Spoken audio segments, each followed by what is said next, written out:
ആദ്യം വന്നപ്പോൾ തന്നെ എനിക്ക് മനസ്സിലായി ഞാനിവിടെ വളരെ അപരിചിതയായ ഒരു വ്യക്തിയാണ്.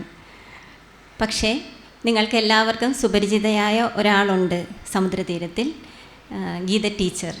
എനിക്ക് തോന്നുന്നു ഇവിടെ സ്ഥിരമായി എൻ്റെ അമ്മ ഇവിടെ വരികയും പാട്ട് പാടാനായി ഓരോ ദിവസവും ഓരോരോ പാട്ടുകൾ പഠിച്ച് ഷീല ടീച്ചറിൻ്റെ നിർദ്ദേശത്തോടെ ഇവിടെ വരുന്ന ഒരാളാണ് എൻ്റെ അമ്മ. ഞാൻ അമ്മയെ മിക്കപ്പോഴും ഇവിടെ ഒന്ന് കൊണ്ടാക്കി ഞാനങ്ങ് തിരിച്ച് വീട്ടിൽ പോവുകയാണ് പതിവ്. ആദ്യമായി തന്നെ എനിക്ക് സമുദ്രതീരം, അവിടെ എഴുതിയിരിക്കുന്ന ഒരു വാക്കും വളരെ പ്രസക്തമാണ്. ഒരു മതേതര അതുപോലെ വയോജന കേന്ദ്രം. നമ്മുടെ ഇന്നത്തെ ഈ സമൂഹത്തിൽ ഏറ്റവും കൂടുതൽ നമ്മൾ സംസാരിക്കുന്ന ഒരു വിഷയം തന്നെയാണ് എണ്ണം കൂടി വരുന്ന നമ്മുടെ വൃദ്ധസദനങ്ങൾ. പക്ഷേ എനിക്ക് ഇവിടെ വന്നതിന് ശേഷം എനിക്കതിൽ വളരെ പോസിറ്റീവായിട്ട് എനിക്ക് തോന്നിയ ഒരു ഘടകമെന്ന് പറയുന്നത്, ഒരുപാട് ആൾക്കാരുള്ള ഒരു വീട്ടിൽ നിന്ന് അല്ലെങ്കിൽ മകനും മകളും ഒക്കെ ഉള്ള അച്ഛനമ്മമാരാണ് ഇവിടെ വന്നിരിക്കുന്നത്.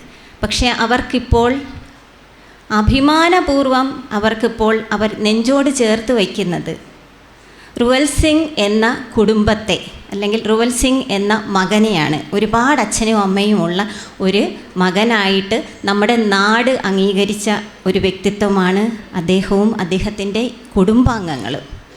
അത് ഒന്നാമത്തെ കാര്യം. 2, ഞാൻ ഇവിടെ വന്ന് നിൽക്കാൻ ഇന്ന് ഞാൻ കടപ്പെട്ടിരിക്കുന്നത് ഷീല ടീച്ചറിനോടാണ്. കാരണം ടീച്ചർ പറഞ്ഞില്ലായിരുന്നു എങ്കിൽ തീർച്ചയായിട്ടും ഞാൻ ഇന്ന് ഇവിടെ നിൽക്കില്ലായിരുന്നു. കാരണം ഇന്നലെ രാവിലെ ഗുരുവായൂരിൽ നിർമാല്യം തൊട്ട് രാത്രി ശീവേലി വരെ കഴിഞ്ഞ് ഗുരുവായൂരിൽ നിന്നും 10:30 ആണ് ഞാൻ തിരിച്ചു വരുന്നത്. ഇന്ന് രാവിലെ വെളുപ്പിന് 5:30 ഞാനിവിടെ എത്തിയത്. പക്ഷേ ഷീല ടീച്ചർ നിർബന്ധപൂർവ്വം വിളിച്ചത് കൊണ്ട് മാത്രമാണ് ഞാൻ വന്നത്. നാളെ രാവിലെ 5:30 ഫ്ലൈറ്റ് ഡൽഹിയിൽ എനിക്ക് തിരിച്ചു പോകണം. അപ്പം ഞാൻ ഒരു വളരെ വിശാലമായൊരു പ്രസംഗത്തിനൊന്നും ഞാൻ മുതിരുന്നില്ല. ഞാൻ എന്നെക്കുറിച്ച് തന്നെ ഒന്ന് പറയാനാണ് ആഗ്രഹിക്കുന്നത്. ഞാനിപ്പോൾ NCERT, നമ്മുടെ Indian education system, 250 million students പഠിക്കുന്ന ഇന്ത്യൻ എഡ്യൂക്കേഷൻ സിസ്റ്റം കൈകാര്യം ചെയ്യുന്ന നിങ്ങളുടെ എല്ലാവരുടെയും പാഠപുസ്തകങ്ങളിൽ അല്ലേ, NCERT എന്ന് പഠിക്കാത്ത ഒരു കുട്ടി പോലും, ഒരാൾ പോലും ഇവിടെ ഇല്ല എന്നാണ് എനിക്ക് തോന്നുന്നത്. NCERT അറിയാമല്ലോ. അവിടെ മിനിസ്ട്രി ഓഫ് എഡ്യൂക്കേഷനിൽ അസിസ്റ്റൻറ്റ് പ്രൊഫസറായി ഞാൻ വർക്ക് ചെയ്യുന്നു. 1.5 വർഷമേ ആയുള്ളൂ എനിക്ക് ജോലി കിട്ടിയിട്ട്. അപ്പം ആ 1.5 വർഷം മുമ്പ് വരെയുള്ള എൻ്റെ ജീവിതത്തിലെ കുറച്ച് കാര്യങ്ങളാണ് ഞാനിവിടെ പറയാൻ പോകുന്നത്. ഇപ്പം എന്നെ ഇപ്പോൾ ഇൻട്രൊഡ്യൂസ് ചെയ്തു. 10 PG നേടി അല്ലേ. ഒരു PG നേടിയെടുക്കാനുള്ള ബുദ്ധിമുട്ട് എല്ലാവർക്കും അറിയാം അല്ലേ. അപ്പം നമുക്കറിയാം, അറിവ് എന്ന് പറയുന്നത് നമ്മൾ ഒരു ലൈഫ് ലോങ് അക്വയർ ചെയ്യേണ്ട ഒരു കാര്യമാണ്. അല്ലാതെ ഓക്കെ എനിക്കൊരു ജോലിക്ക് വേണ്ടി തീർച്ചയായിട്ടും ജോലി നമുക്ക് വേണം. ജോലിക്ക് വേണ്ടി നമ്മൾ പഠിക്കുന്നു, അതിനുശേഷം അതിനെ ഫോക്കസ്ഡ് ആകുന്നു. പക്ഷേ എൻ്റെ ഒരു ജേണിയിൽ എനിക്ക് മനസ്സിലായത്, നമ്മൾ പഠിച്ചുകൊണ്ടേയിരിക്കണം, എങ്കിൽ മാത്രമേ നമ്മളിൽ മാറ്റങ്ങൾ വരികയുള്ളൂ. സരസ്വതി ദേവി എപ്പോഴും ഇരിക്കുന്നത് താമരയിലാണെന്ന് നമുക്കറിയാം അല്ലേ. എന്തുകൊണ്ടാണ്? ഒരു താമരയിൽ ഒരു മനുഷ്യന് കയറി ഇരിക്കാൻ സാധിക്കുമോ? ഇല്ല. അതൊരു സിംബോളിക് റെപ്രസെൻറ്റേഷനാണ്. അറിവിൻ്റെ നിറകുടമാണ് സരസ്വതി ദേവി. നമ്മൾ എത്രത്തോളം അറിവ് നേടുന്നോ അത്രത്തോളം നമ്മൾ വിനയാന്വിതരായി മാറും. അത്രത്തോളം നമ്മൾ സമൂഹത്തിന് വേണ്ടിയിട്ട് കടപ്പെട്ടിരിക്കുന്ന അല്ലെങ്കിൽ അങ്ങനെയുള്ള കാര്യങ്ങൾ ചെയ്യാൻ നമ്മൾ തയ്യാറാകും. അപ്പം അത്രയും ലളിതമായി അല്ലെങ്കിൽ വിനയം നമ്മളിലേക്ക് നിറയുകയും അറിവ് നമ്മളിലേക്ക് നിറയുകയും ആണെങ്കിൽ മാത്രമേ നമ്മൾക്ക് അങ്ങനെ ഒരു സ്ഥാനത്തേക്ക് നമുക്ക് എത്തിപ്പെടാൻ സാധിക്കുകയുള്ളൂ. അപ്പം ഈ ഒരു വനിതാ ദിനത്തിലും എനിക്ക് നിങ്ങളോട് പറയാനുള്ളത്, നമ്മുടെ സമൂഹത്തിൽ സ്ത്രീകളോടുള്ള എപ്പോഴും നമ്മൾ ജനിച്ച നാൾ മുതൽ കേൾക്കുന്ന ഒരു കാര്യമാണ് സ്ത്രീ സ്വാതന്ത്ര്യം. ഞാൻ ഒരു കാര്യം നിങ്ങളോട് ചോദിക്കുകയാണ്, ആരിൽ നിന്നാണ് നമുക്ക് സ്വാതന്ത്ര്യം വേണ്ടുന്നത്? അപ്പം നമ്മളിവിടെ പാവപ്പെട്ട പുരുഷന്മാരെയാണ് നമ്മൾ ക്രൂശിക്കുന്നത്. ഒരു വേദിയിലും പുരുഷൻ അനുഭവിക്കുന്ന സംഘർഷങ്ങളോ അല്ലെങ്കിൽ അവരുടെ പ്രശ്നങ്ങളോ ചർച്ച ചെയ്യപ്പെടുന്നില്ല. തീർച്ചയായിട്ടും ഒരു ശതമാനം അല്ലെങ്കിൽ ഒരു പെർസെൻറ്റേജ് അതിക്രമങ്ങൾ നേരിട്ടുകൊണ്ടിരിക്കുന്ന ഒരു വിഭാഗം തന്നെയാണ് സ്ത്രീകൾ. അതില്ല എന്ന് ഞാൻ പറയുന്നില്ല. പക്ഷേ നമ്മൾ ചെയ്യേണ്ടുന്നത്, നമ്മൾ തീരുമാനിക്കേണ്ടുന്നതും നമ്മൾ തന്നെ ചെയ്യണം. അപ്പോൾ എനിക്ക് നിങ്ങളോട് പറയാനുള്ളത്, ഞാൻ 35-ാമത്തെ വയസ്സിലെടുത്ത ഒരു തീരുമാനമാണ് 42-ാമത്തെ വയസ്സിൽ government of India ministry of education NCERTയിൽ ഞാൻ ജോലിക്ക് കയറുന്നത്. അപ്പോൾ അവിടെ എനിക്ക് നിങ്ങളോട് പറയാനുള്ളത്, 35-ാമത്തെ വയസ്സ് വരെ ശരിയാണ് നമ്മൾ PG എടുത്തു, ഇത്രയും PG എടുത്തു, പക്ഷെ അവിടെ എല്ലാം നമ്മുടെ ഐഡൻറ്റിറ്റി എന്ന് പറയുന്നത് നമ്മുടെ സിഗ്നേച്ചറാണ് അല്ലേ? നമ്മൾ എവിടെ എത്തി നിൽക്കുന്നു എന്നുള്ളതാണ് നമ്മുടെ ഐഡൻറ്റിറ്റി. ആ ഐഡൻറ്റിറ്റിയിലേക്ക് നമ്മൾ എത്താൻ നമ്മൾ സമൂഹത്തെ പഴിചാരിയിട്ടോ, നമ്മുടെ വീട്ടിലുള്ള അവർ സമ്മതിക്കാത്തതുകൊണ്ടാണ്, അല്ലെങ്കിൽ എന്നെ വിടാത്തത് കൊണ്ടാണ് എന്ന് നമ്മൾ പറയുന്നതിൽ അർത്ഥമില്ല എന്ന് മാത്രമേ ഞാൻ പറയുകയുള്ളൂ. നിങ്ങളുടെ ഉദ്ദേശവും ലക്ഷ്യവും ജെനുവിനാണെങ്കിൽ തീർച്ചയായിട്ടും നിങ്ങളെടുക്കുന്ന കുറച്ച് സ്ട്രഗിളിങ്ങിന് ഒരു റിസൾട്ട് ഉണ്ടാകും എന്ന് 100% ആത്മവിശ്വാസത്തോടെ എനിക്ക് പറയാൻ സാധിക്കും. കാരണം ഞാൻ ഇന്നലെ തന്നെ ആ ഒരു ട്രെയിൻ യാത്രയിൽ ഒരു സ്ത്രീക്ക് രാത്രി ഒറ്റയ്ക്ക് ഒരു ട്രെയിനിൽ യാത്ര ചെയ്യുമ്പോൾ നേരിടേണ്ടി വരുന്ന ചില കാര്യങ്ങളുണ്ട്. പക്ഷേ എന്ന് കരുതി എല്ലാ പുരുഷന്മാരും അങ്ങനെയാണ് എന്ന് നമ്മൾ ഒരിക്കലും വിചാരിക്കരുത്. നമ്മളെ സപ്പോർട്ട് ചെയ്യുന്ന, അല്ലെങ്കിൽ നമ്മളൊരു കാര്യം ചോദിച്ചാൽ വളരെ നല്ല രീതിയിൽ സഹായിക്കുന്ന ഒരു സമൂഹവും നമ്മുടെ ചുറ്റുമുണ്ട് എന്ന് നമ്മൾ മനസ്സിലാക്കുക.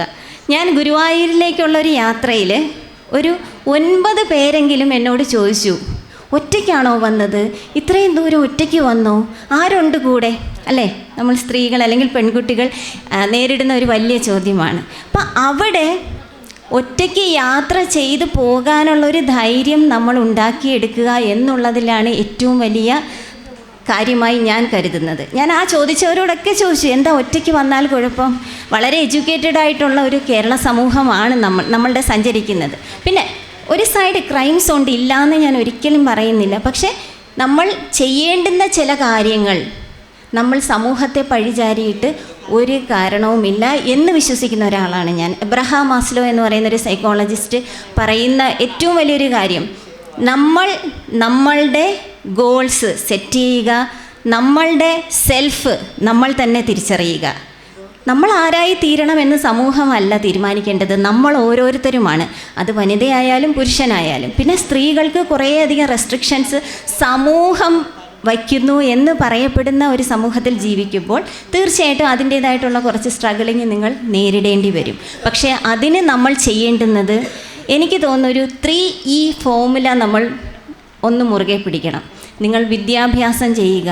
വിദ്യ എന്നത് നിങ്ങൾക്ക് ഒരിക്കലും ജീവിതത്തിൽ ഒരു നഷ്ടമായി വരികയില്ല. പ്രത്യേകിച്ചും സോഷ്യൽ മീഡിയയൊക്കെ ഉള്ള ഒരു കാലഘട്ടത്തിൽ നിങ്ങൾക്ക് ഓൺലൈനായിട്ട് പോലും നിങ്ങൾക്ക് ജോലി നിങ്ങൾക്ക് വാങ്ങാം. എഡ്യൂക്കേഷൻ, അതിനുശേഷം എംപ്ലോയ്മെൻറ്റ്.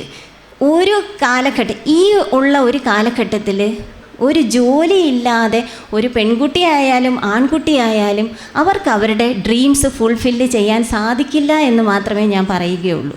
കാരണം ഒരാളെ നമ്മൾ എത്ര നാൾ ഡിപ്പെൻഡ് ചെയ്യും? അത് എത്ര നല്ല ലൈഫാണെങ്കിലും. പിന്നെ ഇപ്പോഴത്തെ ആൺകുട്ടികളെ സംബന്ധിച്ച് പറയുകയാണെങ്കിൽ വളരെ സപ്പോർട്ടീവായിട്ടുള്ള ആൺകുട്ടികളുടെ ഒരു സമൂഹം നമുക്ക് ഉണ്ട്. കാരണം കാലം മാറി, എപ്പോഴും ഒരു അടിച്ചമർത്തുന്ന ഒരു സമൂഹമല്ല. നമ്മൾ ലോകം കാണുകയാണ് അല്ലേ? ഇപ്പോൾ നമ്മൾ ജപ്പാനിൽ എന്ത് നടക്കുന്നു, അല്ലെങ്കിൽ അമേരിക്കയിൽ എങ്ങനെയാണ് അവിടുത്തെ ഒരു സോഷ്യൽ സിസ്റ്റം, കൊറിയയിൽ എങ്ങനെയാണ്, ചൈനീസിൽ എങ്ങനെയാണ്, ഇതെല്ലാം നമുക്ക് പല പല മാധ്യമങ്ങൾ, സോഷ്യൽ മീഡിയയുടെ ഏറ്റവും വലിയ അഡ്വാൻറ്റേജും അതാണ്. അവിടെയൊക്കെ ജനങ്ങൾ എങ്ങനെയാണ് ജീവിക്കുന്നത്, അല്ലെങ്കിൽ അവിടുത്തെ ഒരു സോഷ്യൽ സിസ്റ്റം എന്താണെന്ന് നമുക്ക് മനസ്സിലാക്കാൻ സാധിക്കുന്നുണ്ട്. അവരും മനസ്സുകൊണ്ട് മാറുന്നുണ്ട്, അതുപോലെ പെൺകുട്ടികളും മനസ്സുകൊണ്ട് മാറുന്നുണ്ട്. അപ്പം നമ്മൾ ചിന്തിക്കേണ്ടുന്നത് ഒരു എംപ്ലോയ്മെൻറ്റ് എന്നുള്ളൊരു ലെവലിലേക്ക് നിങ്ങൾ എത്തിക്കഴിഞ്ഞാൽ തീർച്ചയായും നിങ്ങൾക്ക് അവിടെ ഒരു എക്കണോമിക് സ്റ്റെബിലിറ്റി കിട്ടും. നിങ്ങളുടെ കയ്യിൽ നിങ്ങളുടെ കാര്യങ്ങൾ ചെയ്യാൻ ആരെയും ആശ്രയിക്കാത്ത ഒരു ലെവലിലേക്ക് നിങ്ങൾ വന്നു നോക്കൂ.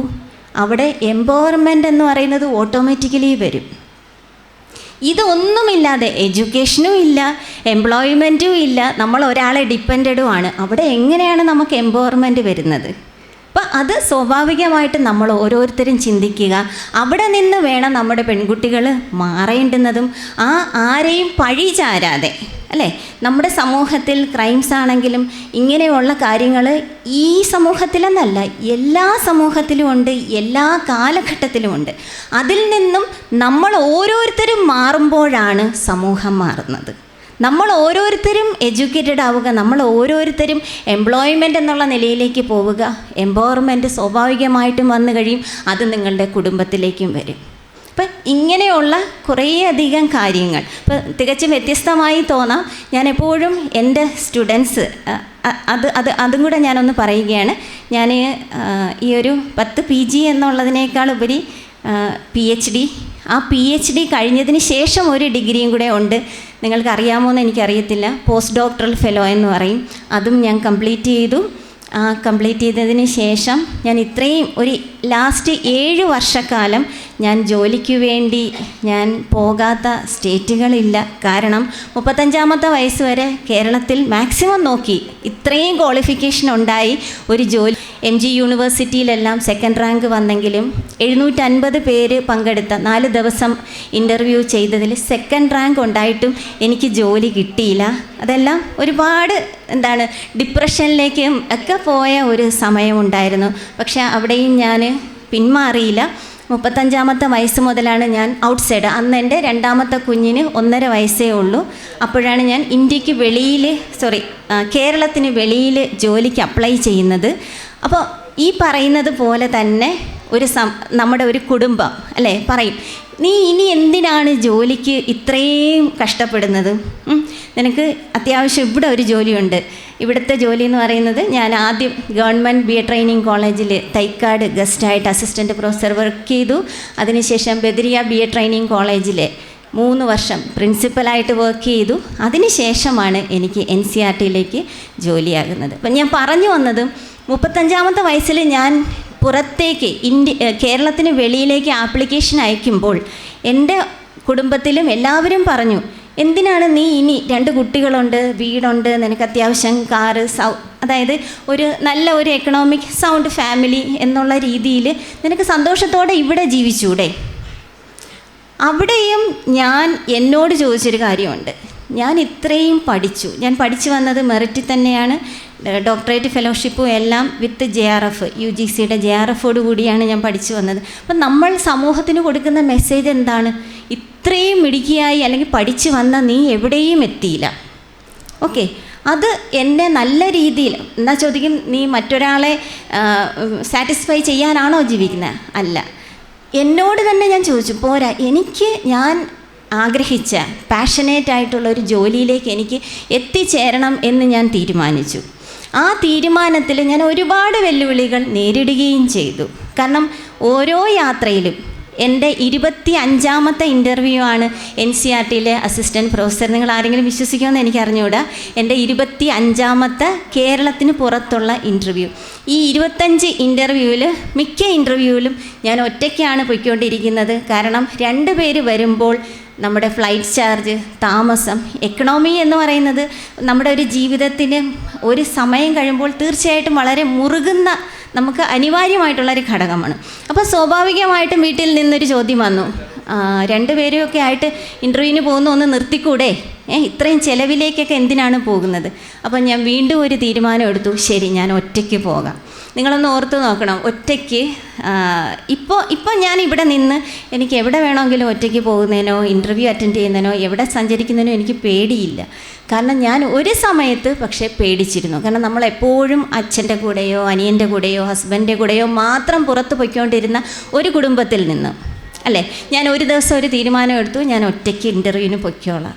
അങ്ങനെ പോയ യാത്രകൾ Karnataka central university, Nagaland central university, Himachal central university, Shimla state university, ചുരുക്കി പറഞ്ഞാൽ ഞാൻ പോകാത്ത എയർപോർട്ടുകളില്ല, ഞാൻ അറ്റൻഡ് ചെയ്യാത്ത ഇൻ്റർവ്യൂകളിലില്ല. NCERTയിൽ എനിക്ക് ഈ ജോലി 6ാമത്തെ പോസ്റ്റിലാണ് കിട്ടുന്നത്. അതായത് ഞാൻ അവിടെ 10 പോസ്റ്റിന് ഞാൻ എലിജിബിൾ ആയിരുന്നു.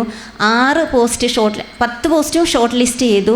6ാമത്തെ ഇൻ്റർവ്യൂവിന് പോകുമ്പോഴും അവിടുത്തെ ഡയറക്ടർ, ഈ ദർശനാജി IE from Kerala 1 representation is here.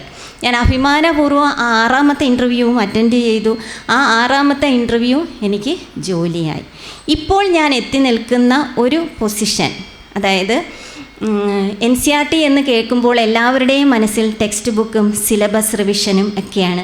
പക്ഷേ എൻ്റെ ഡിപ്പാർട്ട്മെൻ്റ് എന്ന് പറയുന്നത് IRD, ഇൻ്റർനാഷണൽ റിലേഷൻസ് ഡിവിഷൻ, അതായത് ലോകത്തുള്ള മറ്റ് രാജ്യങ്ങളുടെ എംബസീസ്, മിനിസ്ട്രീസ് അവർ NCERT-യിൽ വരും. കാരണം ഇന്ത്യയെ റെപ്രസെൻ്റ് ചെയ്ത് നിൽക്കുന്ന കൗൺസിൽ പാർലമെൻറ്റിനെ സപ്പോർട്ട് ചെയ്തും പാർലമെൻറ്റിൻ്റെ ഏത് എഡ്യൂക്കേഷൻ വൈസ് ക്വസ്റ്റ്യൻസ് ആൻസർ ചെയ്യുന്നതും ഞങ്ങളാണ്. ജപ്പാൻ, സൗത്ത് കൊറിയ, ഓസ്ട്രേലിയ അവർ വരുന്നു. അവിടെ എൻ്റെ ജോലി എന്ന് പറയുന്നത് I am representing Indian education system and I always proudly say that I am doctor Darshana from India. അപ്പം അത്രയും ഒരു പ്രൗഡായിട്ടും ഡെസിഗ്നേഷൻ വൈസ് നമുക്ക് അഭിമാനിക്കുന്ന ഒരു രീതിയിലേക്കും നമ്മൾക്ക് എത്തിച്ചേരാൻ സാധിക്കും. നമ്മൾ സിൻസിയറായിട്ട് നിങ്ങൾ ഹാർഡ് വർക്ക് ചെയ്തിട്ടുണ്ടെങ്കിലും നിങ്ങളുടെ ലക്ഷ്യം വളരെ നല്ല രീതിയിൽ ഉപയോഗപ്പെടുത്തണം എന്ന് നിങ്ങൾക്ക് അതിയായ ആഗ്രഹമുണ്ടെങ്കിലും തീർച്ചയായിട്ടും നിങ്ങൾക്ക് ഓരോരുത്തർക്കും അവിടെ എത്തിപ്പെടാൻ സാധിക്കും.